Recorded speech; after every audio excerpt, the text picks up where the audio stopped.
नमस्कार दोस्तों, आपका स्वागत है आपके अपने यूट्यूब चैनल खाओ बनाओ किचन में। दोस्तों, आज मैं एक ऐसी रेसिपी लेकर आई हूँ जिसे आप स्नैक्स में खाएं, बच्चों के लंच बॉक्स में दें या एज ए स्टार्टर बनाएं या पार्टी में बनवाएं। यह एक सदाबहार और बहुत ही जल्दी और बहुत कम सामान में बनने वाली डिश है, जिसे अगर आपने एक बार बनाया तो इसे आप यकीन मानिए कि बार बार बनाएंगे, यह आपकी पहली पसंद बन जाएगी। अगर आप चाहें तो इसे 4 से 6 दिन रख के भी खा सकते हैं। यह स्नैक्स देखने में जितना सुंदर है, खाने में उतना ही मज़ेदार भी है।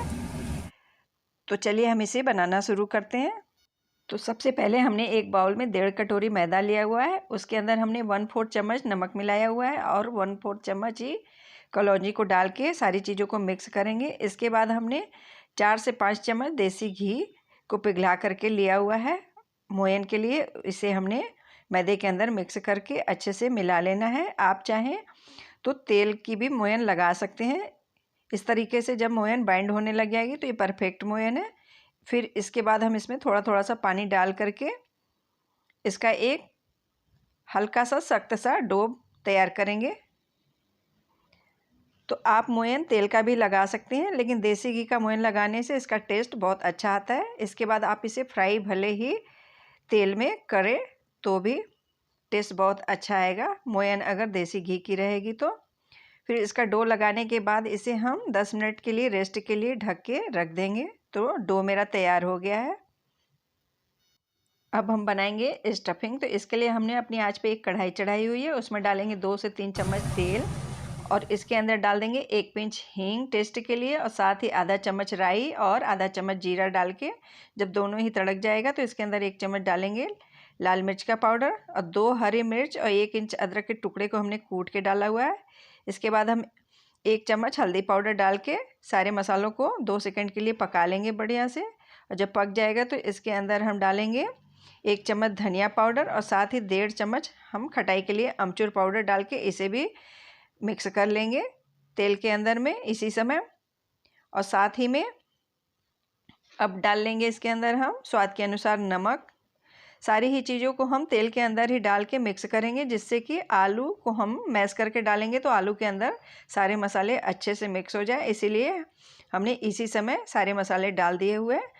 और अब इसके अंदर हम 1 पाउच डालेंगे मैगी का मसाला, जिससे कि समोसे के अंदर बहुत ही अच्छा फ्लेवर आएगा। तो इसे भी बढ़िया से मिक्स करते हुए हमने 2 आलू को थोड़ा सा बारीक सा इसे मैश करके रखा हुआ है। जैसे कि हम समोसे में थोड़े खड़े आलू डालते हैं तो उससे 1 पॉइंट हमने इसे महीन किया हुआ है।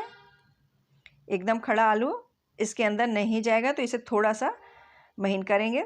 तो हमने महीन करके इसे इस तरह से मिक्स करके सारे मसालों में 2 से 3 मिनट हम इसे भून लेंगे अच्छी तरीके से मसालों को, ताकि काफ़ी अच्छे से भूनने के बाद इसमें सारे मसालों का टेस्ट आएगा। फिर हरी कटी धनिया डाल के इसे भी 2 सेकंड के लिए पका लेंगे। तो मेरी स्टफिंग भी खूब बढ़िया वाली तैयार हो गई है। अब मैं इसे एक प्लेट में निकाल करके ठंडा होने के लिए रख दूंगी इस तरीके से। तो अब हम चलते हैं आगे। अपने डो को एक बार फिर से चकला पर थोड़ा सा चिकना कर लेंगे। तो अब हम अपने रेसिपी की स्टफिंग करेंगे, तो इसलिए हम पहले डो को चिकना कर लेंगे। डो खूब अच्छे से सेट हो चुका है, तो इसकी हम छोटी छोटी सी लोइयां सी काट लेंगे। तो दोस्तों, ये रेसिपी ऐसी है कि बहुत ही जल्दी से तैयार हो जाती है। इसे आप जब चाहे तब पका सकते हैं। ये इतनी ही जल्दी तैयार होती है, उतनी ही स्वादिष्ट है। और आप इसे चाय के साथ या नाश्ते में जब चाहें आप इसे तब बना करके फटाफट से तैयार करके खा सकते हैं।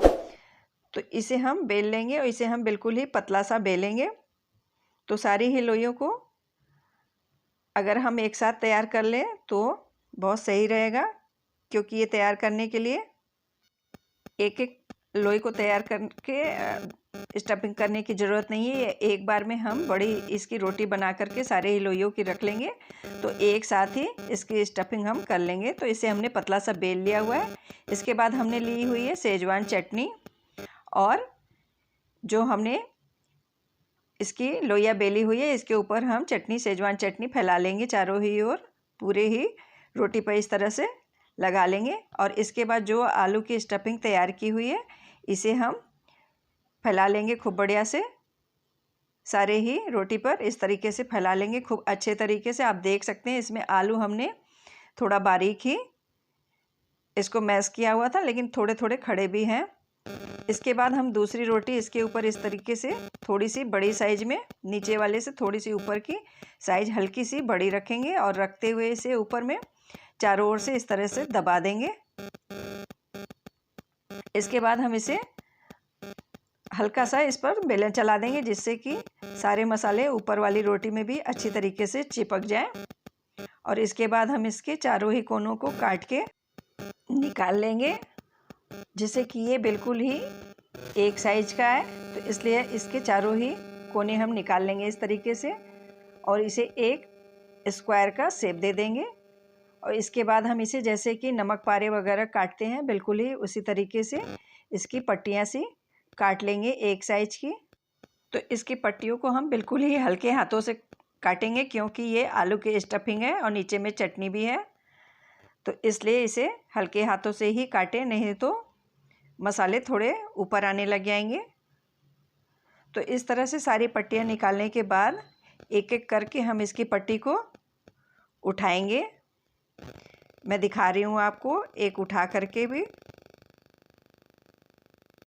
तो हमने सारी ही पट्टियाँ कट कर ली हुई है। अब मैं इसे एक उठा के दिखा रही हूँ। आप इसे ऊपर से और नहीं तो नीचे से किसी भी दोनों कोनों से इस तरीके से उठा करके अब बस इसे नीचे से इस तरह से फोल्ड करते जाएंगे रिंग की तरह से। और इसे फोल्ड करते हुए जैसे कि हम लच्छा पराठा वगैरह को फोल्ड करते हैं उसकी लोई को, इस तरीके से इसे बिल्कुल ही राउंड घुमा देंगे।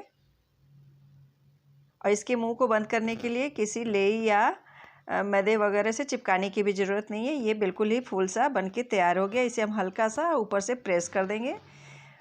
इसी तरह से मैं दूसरा भी एक करके दिखा रही हूँ। इस तरह से हम इसे खड़े पट्टियों को इस तरह से फोल्ड करते जाएंगे रिंग की तरह से। और फिर इसे हल्का सा फोल्ड करने के बाद घुमाते हुए हम इसे बिल्कुल ही जैसे कि लच्छे पराठे वगैरह की लोई घुमाते हैं उसी तरह से घुमा देंगे। तो ये बिल्कुल ही फूल का आकार ले लेगा। और इसे हल्का सा नीचे से प्रेस कर देने से ये खुलेगा भी नहीं और इसके मसाले भी बाहर नहीं आएंगे। तो इस तरह से हम अपने सारे ही समोसे के फूल एक बार में बना के तैयार कर लेंगे। आप चाहे तो इसे बना के 2 से 4 घंटे पहले भी तैयार करके रख सकते हैं, ये जल्दी ख़राब नहीं होगा। और इसे आप चाहें तो 2 से 4 घंटे बाद भी फ्राई कर सकते हैं। आप चाहें तो इसे फ्रिज में भी रेडी करके रख लें इस तरह से। और जब आपकी खाने की इच्छा हो आप इसे गर्मा गर्म फ्राई कर सकते हैं। तो इस तरह से हमने सारे ही फ्लावर एक बार में बना के तैयार कर लिए हुए हैं। अब हम चलते हैं इसे फ्राई करने की ओर। तो हमने अपनी आंच पे एक कढ़ाई चढ़ाई हुई है और उसमें थोड़ा सा तेल डाला हुआ है। और तेल को हमने मीडियम आंच में ही गर्म करना है, इसे हम हाई फ्लेम पे गर्म नहीं करेंगे। और मीडियम आंच पे तेल को गर्म करने के बाद इसके अंदर हम इसे एक एक करके डाल लेंगे अपने तैयार किए हुए फ्लावर को। और इसे हम तब तक अलटते पलटते हुए फ्राई करेंगे जब तक कि ये बिल्कुल ही करारा समोसे जैसा न हो जाए।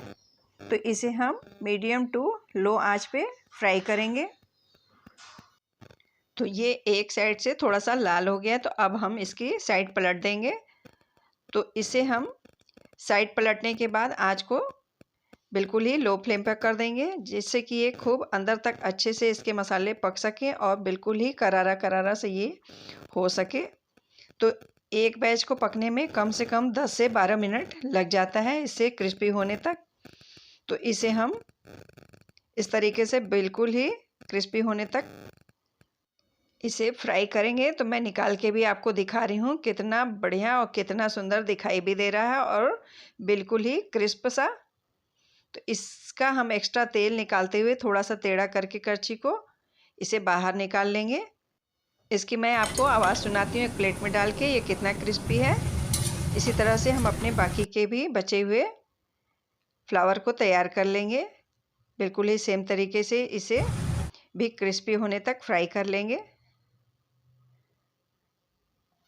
तो दोस्तों हम समोसे तो अक्सर खाते ही रहते हैं, जब भी कभी होता है हम लोग अक्सर समोसे खाते ही रहते हैं, क्योंकि ये हम लोगों का देसी स्नैक्स है। तो सदाबहार और बहुत ही जल्दी बहुत कम सामान से एक नए फ्लेवर का, इसमें आपको मैगी फ्लेवर के भी मज़े आएंगे खाने में, तैयार है। तो इसे आप हरी चटनी साथ ही टोमेटो केचप या चाय के साथ एंजॉय कर सकते हैं। आप चाहें तो इसे बच्चों की बर्थडे पार्टी, किटी पार्टी में एज ए स्टार्टर आप इसे सर्व कर सकते हैं। दोस्तों, अगर आपको रेसिपी पसंद आई हो तो लाइक का बटन दबाना बिल्कुल भी ना भूलें। और हाँ, अगर आपको रेसिपी अच्छी लगी हो तो इसे अपने फैमिली और फ्रेंड्स के साथ ज़रूर शेयर करें, जिससे वो भी इस आसान सी और मज़ेदार रेसिपी का लुत्फ़ ले सकें। मिलते हैं एक नई रेसिपी के साथ। Thank you.